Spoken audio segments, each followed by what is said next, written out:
The neighborhood had always prided itself on its quiet charm. Rows of manicured lawns stretched across identical houses, each competing for perfection under the strict gaze of the HOA. It was the kind of community where even the smallest deviation, a patch of wildflowers instead of roses, a slightly overgrown hedge, or an unusually painted front door, was enough to spark murmurs at board meetings.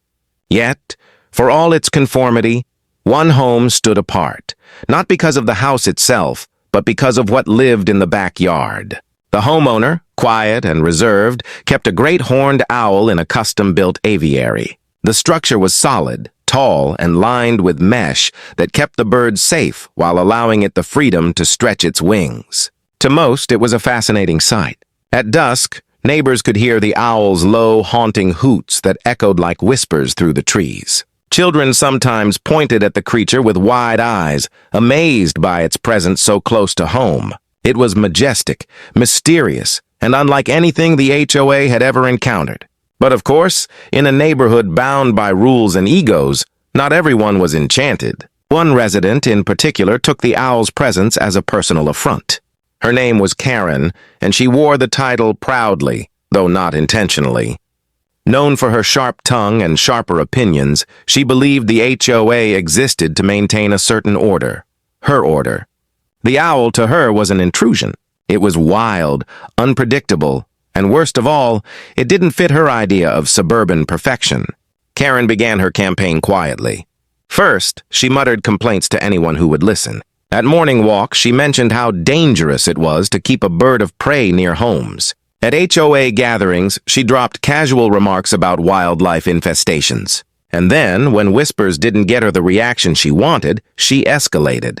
A formal complaint was filed, written in the boldest of strokes, demanding immediate removal of the owl. Her reasoning was colorful, bordering on absurd. She claimed the owl might swoop down and attack small pets, that it could frighten children, and that its mere presence lowered the property value of the neighborhood. She didn't stop there. She added exaggerations, hinting that she had seen it staring at her with malicious intent, as though the bird held a personal grudge against her.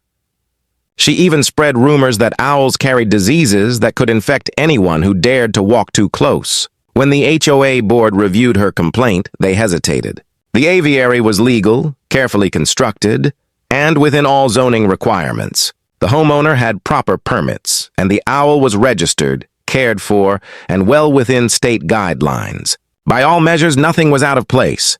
But Karen was relentless. What she lacked in evidence, she made up for in persistence. Soon her war extended beyond paper. She cornered neighbors in driveways, lecturing them about the owl. She stood outside the aviary fence, hands on her hips, glaring as though sheer indignation could make the bird vanish. On one occasion, she even filmed herself pacing in front of the property, loudly proclaiming that she would not rest until this predator was gone. But the owl didn't care. Each night it sat calmly on its perch, feathers rustling softly in the breeze, amber eyes gleaming in the moonlight. The bird was unbothered by the drama unraveling around it. To it, Karen was nothing more than another restless figure in its environment, far less interesting than the rustle of prey in the distance. The homeowner, however, felt the pressure mounting. Letters began arriving from the HOA, each echoing Karen's complaints, urging for cooperation. Strangers passing by seemed more curious, some siding with Karen, others quietly admiring the bird. What had once been a peaceful home now felt like the center of a growing storm. Karen, never content with half measures, decided to escalate further. She began documenting the owl's every movement, convinced that one day she would capture proof of its danger. She claimed she had seen it spread its wings in a threatening manner, though anyone familiar with birds knew it was nothing more than routine stretching.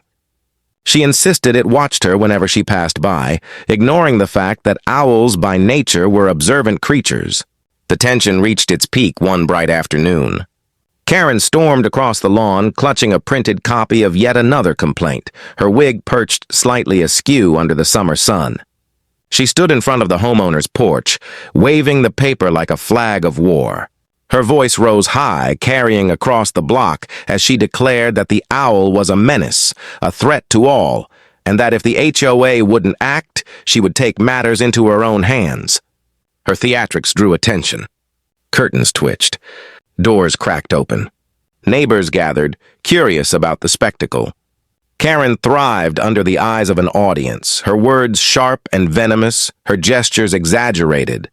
But what she didn't notice in her fury was the owl perched silently in its aviary, observing her from above. Its head tilted, feathers rippling slightly as it tracked her movements. The crowd might not have noticed, but the bird's focus had narrowed.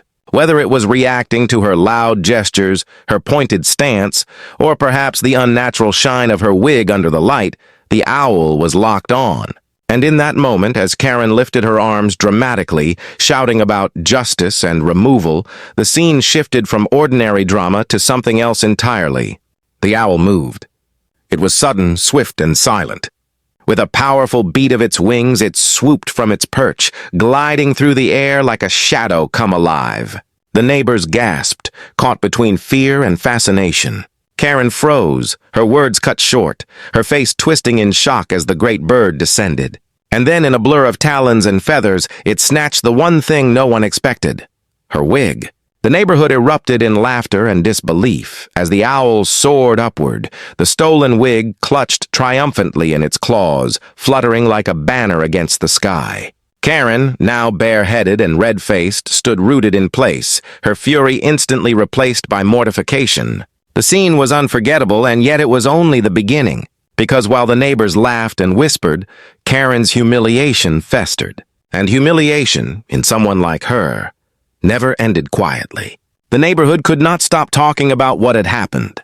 The image of the owl swooping down and snatching Karen's wig played on repeat in every whispered conversation, every phone call, and every private chuckle behind drawn curtains. For days afterward, people replayed the moment with glee, their laughter spilling into cul-de-sacs and driveways.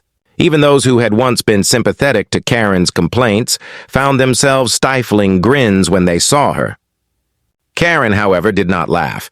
To her, it was not a funny story, nor was it an innocent accident of nature. She saw it as a calculated insult, a public attack, and most importantly, a humiliation she could never forgive. In her mind, the owl was no longer just a nuisance. It was her enemy. And enemies in Karen's world were meant to be destroyed. The first thing she did was rewrite her complaint to the HOA, this time with a fury that dripped from every word. The letter was 3 pages long, filled with dramatic retellings of the assault. She described the owl as a savage beast, a predator that had violated her personal safety. She claimed her wig was not merely an accessory, but an essential part of her dignity, and the loss of it in front of neighbors amounted to psychological harm. She accused the homeowner of intentionally keeping a dangerous animal in the community for the purpose of intimidation. The HOA board, already exhausted by her earlier demands, now faced her wrath magnified. Some members tried to dismiss the incident as an unfortunate but isolated event. Others, wary of Karen's persistence, considered whether appeasing her might be easier than resisting. But the homeowner stood firm. The owl was permitted, cared for, and legal in every respect. There was no rule that had been broken, no grounds for removal. This answer only fueled Karen further. She shifted from official complaints to personal crusades.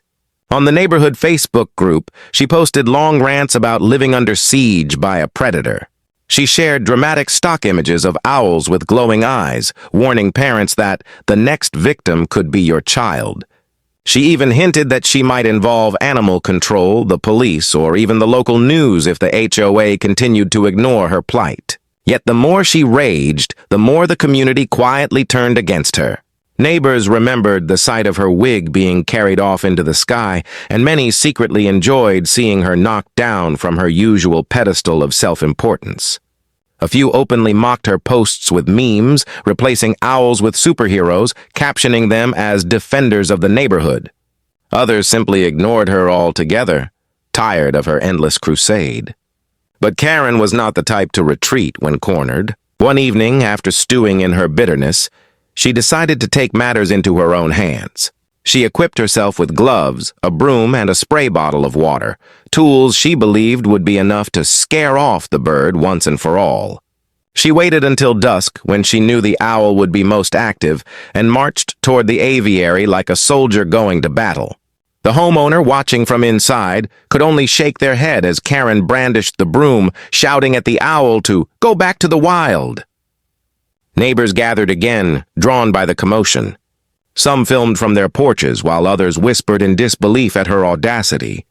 The owl, as before, was calm. It perched silently, amber eyes fixed on her. But when she thrust the broom toward the mesh, jabbing and rattling the aviary, the bird's demeanor changed. It spread its wings wide, feathers bristling, and let out a low, guttural hiss. The sound sent shivers down the crowd's spine. It was not the playful moment of a stolen wig this time, but the primal warning of a predator unwilling to be pushed further. Karen, however, mistook the warning for weakness. She sprayed water through the mesh, shouting that she would not rest until the owl was gone. Her voice cracked in hysteria, her movements jerky and desperate. The more she flailed, the more the neighbors began to realize that this wasn't about safety or rules. It was about ego, about pride wounded beyond repair. The homeowner finally stepped outside, not with anger but with a quiet firmness.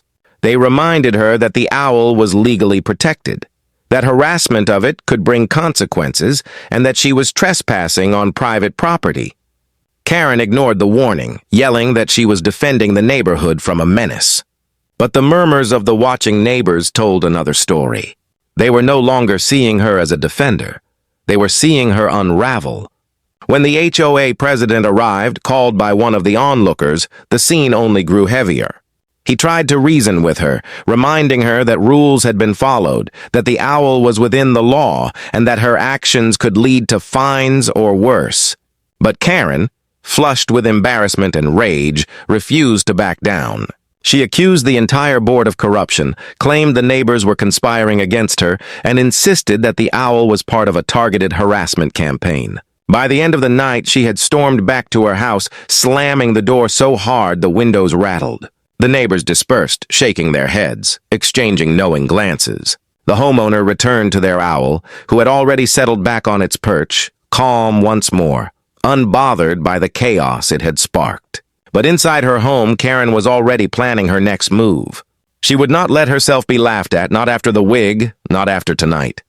If the HOA and her neighbors refused to take her seriously, she would escalate further. The owl had embarrassed her once. She was determined it would never embarrass her again. And so, her war shifted into something darker, more desperate. The neighborhood had only seen the beginning of Karen's fight. In the days that followed, the neighborhood seemed to settle back into its normal rhythm, but beneath the surface, tension brewed like a storm cloud. The owl remained in its aviary, regal and untouchable, while the homeowner carried on with quiet resilience. The neighbors, too, found themselves moving past the spectacle, though the memory of the wig incident still lingered, often retold in hushed laughter whenever Karen was not in earshot. But Karen had not moved on.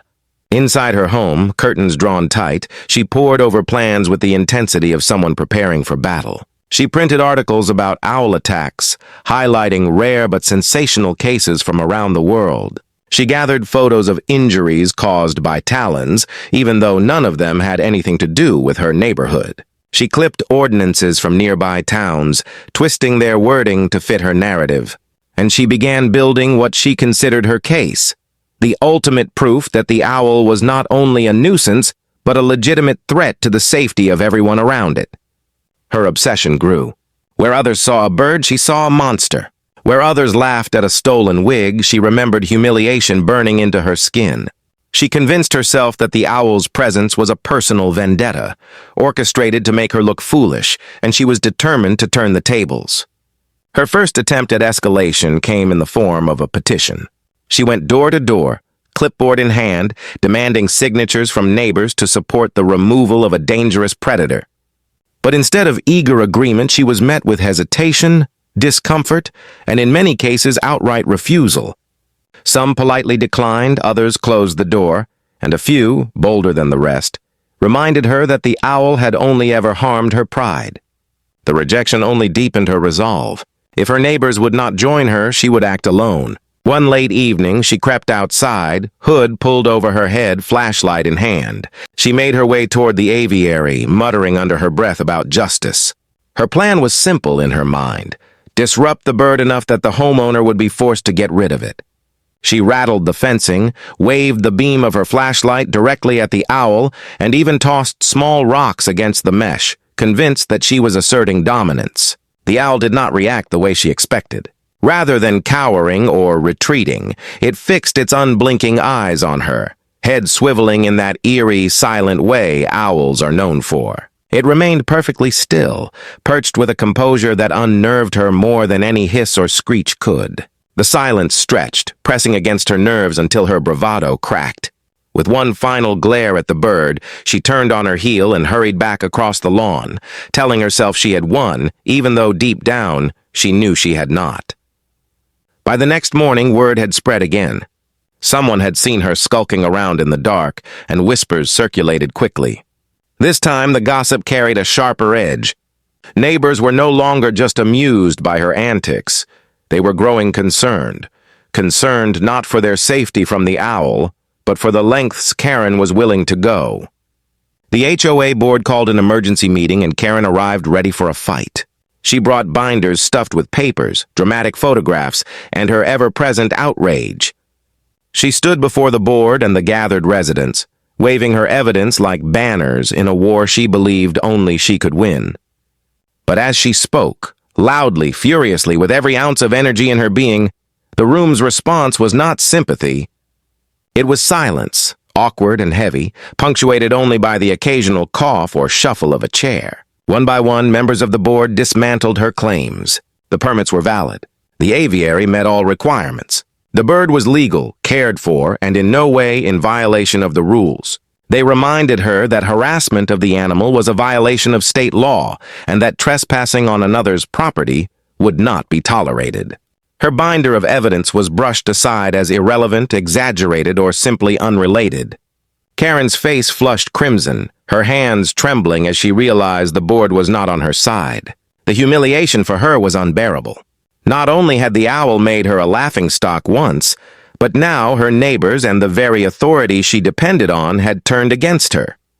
When she stormed out of the meeting, slamming the door behind her, everyone thought that perhaps it was over, that maybe, finally, Karen would let go of her crusade. But those who knew her best knew better. Because humiliation to Karen was never the end. It was always the beginning. That night, the homeowner sat quietly on their porch, the owl perched in its enclosure nearby. The air was calm, the kind of stillness that comes just before something shifts. The neighbors were tucked in their homes, lights dim, curtains drawn. All was peaceful. But in the distance, behind closed blinds, Karen plotted still. If the HOA wouldn't act, if the neighbors wouldn't support her, then she would take matters further. And this time, she told herself, the owl would not win. Karen's obsession had grown into something larger than a feud with a bird. It had consumed her days and nights, burrowed into her thoughts until there was little else left. Every time she saw the owl perched silently in its aviary, every time she caught a neighbor smiling behind her back, the humiliation burned anew. She convinced herself that she was fighting not just for her dignity, but for the sanctity of the entire neighborhood. And so, she planned her most drastic move yet. If no one else would help her, if the HOA continued to dismiss her pleas, then she would rescue the neighborhood herself. In her mind, she was the hero who would rid the block of its menace. To everyone else, it was clear that Karen was spiraling, but no one anticipated just how far she was willing to go. On a moonlit night, she crept from her home with a large net, thick gloves, and a ladder awkwardly balanced on her shoulder. She had convinced herself that she could capture the owl and release it into the wild far away from her street. The plan was reckless, dangerous, and utterly doomed, but Karen's pride clouded any sense of reason. She dragged the ladder across the lawn, setting it up against the aviary. The metal frame of the enclosure gleamed in the silver light, sturdy and unyielding, built to protect the owl from dangers exactly like her. Still, she climbed, muttering under her breath, determined to open the hatch and prove herself victorious. The owl stirred. It had been resting. Feathers puffed slightly against the cool air, but it was not unaware. With unblinking eyes, it tracked her every move, watching as she rattled the hatch door, fumbling with the lock. Its head swiveled, slow and deliberate, a predator's focus locked entirely on the intruder. From the neighboring houses, movement began. Curtains shifted, lights flicked on, and shadows gathered at windows. Someone whispered, someone else gasped, and then phones were raised. The neighborhood, once again, had front-row seats to Karen's downfall. She finally forced the hatch open just enough to thrust the net inside. The owl reacted instantly. With a powerful beat of its wings, it surged forward, not in panic, but in command. The sudden rush of air knocked the net aside, and in a single motion, the bird launched upward, soaring past her. Karen screamed as the ladder wobbled under her weight. She flailed, trying to steady herself, but the owl was already circling, its massive wings cutting through the night. The neighbors gasped as the bird swooped lower, and in an almost uncanny replay of that first infamous encounter, it struck again. This time not just her wig. The owl's talons snagged the wig and the scarf she had tied beneath it, pulling them both free in one swift motion. The fabric fluttered like banners in the sky as Karen lost her balance completely. The ladder tipped, crashing down, and she tumbled into the grass below. The crowd of onlookers erupted, not in horror but in laughter. Some clapped, others recorded, and within moments the scene was captured from every angle. Karen lay stunned in the grass, bareheaded and furious, while the owl perched triumphantly on the top of the aviary, her wig dangling from its talons once more. The homeowner rushed out, not to gloat, but to restore order, closing the hatch and ensuring the owl was safe inside. The neighbors, however, could not contain their amusement. What had once been whispers became outright laughter, the sound rolling through the block like a wave. Karen scrambled to her feet, rage and humiliation twisting her features. She shouted threats about lawsuits, about revenge, about how she would own this neighborhood when all was said and done. But her words were drowned out by the laughter, by the phones raised high, by the undeniable fact that she had once again been bested, not by her neighbors, not by the HOA, but by the very bird she had sworn to destroy.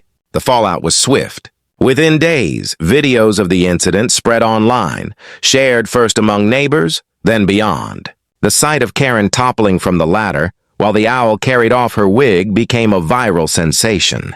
Strangers across the internet laughed at her misfortune, memes blossomed overnight, and the story of the Karen and the owl became something larger than the neighborhood itself.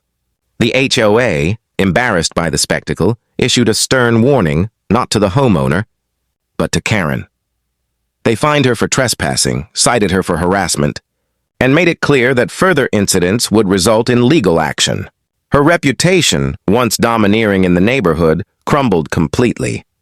No longer feared or respected, she became the punchline of every joke, the cautionary tale whispered whenever someone considered overstepping their bounds. The homeowner, meanwhile, continued on quietly, caring for the owl with the same steady dedication as always. The bird remained as majestic and mysterious as ever, unbothered by the drama it had sparked. For the neighbors, its hoots at dusk became a comforting sound, a reminder of nature's presence, and perhaps a symbol of poetic justice. As for Karen, she retreated into her home, curtains drawn tighter than ever. She rarely appeared outside, and when she did, she wore hats pulled low to cover what the owl had twice revealed. Her fight had ended not in victory, but in humiliation, immortalized in the memory of her neighbors and the endless scroll of the internet. The owl had won, and in the quiet that followed, the neighborhood learned a lesson it would never forget. Pride may drive a person to fight battles that don't need to be fought, but sometimes fate has a way of plucking that pride away, wig and all.